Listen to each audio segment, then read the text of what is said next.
ceux qui ne connaissent pas la méditation, c'est avant toute chose un état d'esprit, c'est une attitude. C'est d'imaginer que vous êtes comme devant un brouillard.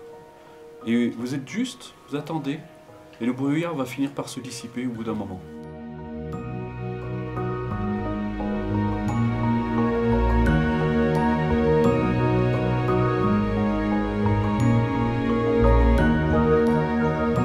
Pour ceux qui ne connaissent pas la méditation, je vous en ai un peu parlé tout à l'heure, mais c'est avant toute chose un état d'esprit, c'est une attitude. C'est pas, il y a l'aspect, on va dire, méthode, technique, on parle de technique de méditation, mais en réalité c'est avant tout une attitude, vraiment un état d'être. C'est comment vous êtes avec ce que vous ressentez, ce que vous vivez, ce que vous expérimentez. C'est souvent les gens se réfugient dans la technique et oublient que le but vraiment de la méditation, c'est vraiment de développer une attitude ouverte à l'égard de ce qui s'élève, de ne pas essayer de le saisir, de ne pas essayer de l'analyser, de le transformer, vraiment d'avoir cette attitude ouverte et bienveillante à l'égard de soi. Et ce qui se passe, c'est quand vous arrivez à ne plus vous identifier aux pensées et aux émotions.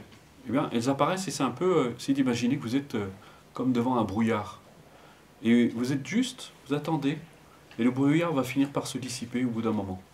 Parce que, sans le savoir, vous alimentez ce brouillard. Ce brouillard, c'est votre mental, c'est les idées, même aussi séduisante soit-elle, hein, vous pouvez avoir des super idées ou trouver que l'idée est géniale, et c'est très bien. Au contraire, d'ailleurs, avec la méditation, vous utilisez mieux vos idées. Mais si vous arrivez vraiment à être attentif, vous pouvez voir, et c'est comme un brouillard qui commence à se dissiper, et commencer à y voir plus clair. Mais c'est pas quelque chose qui se contrôle, on n'a pas, souvent on parle de maîtriser, mais en fait on ne maîtrise pas. C'est vraiment, vous ne pouvez pas maîtriser le brouillard qui se dissipe, c'est juste vraiment vous êtes attentif.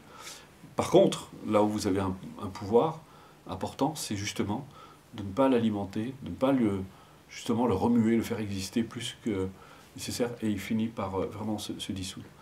Vraiment, l'attitude, c'est d'arriver à rester vraiment attentif.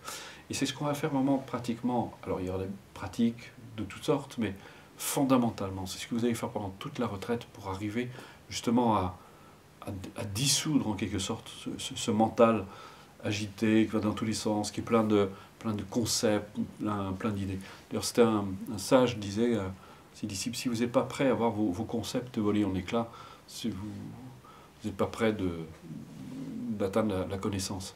Quand on parle de connaissance, on ne parle pas de connaissance intellectuelle, mais vraiment de cette capacité à voir vraiment les choses pour ce qu'elles sont, sans donner... on n'est pas du tout dans les définitions. Le mental, il veut toujours comprendre. Il veut toujours comprendre. L'esprit, quand il s'ouvre, il voit. Vraiment, ça devient plus clair.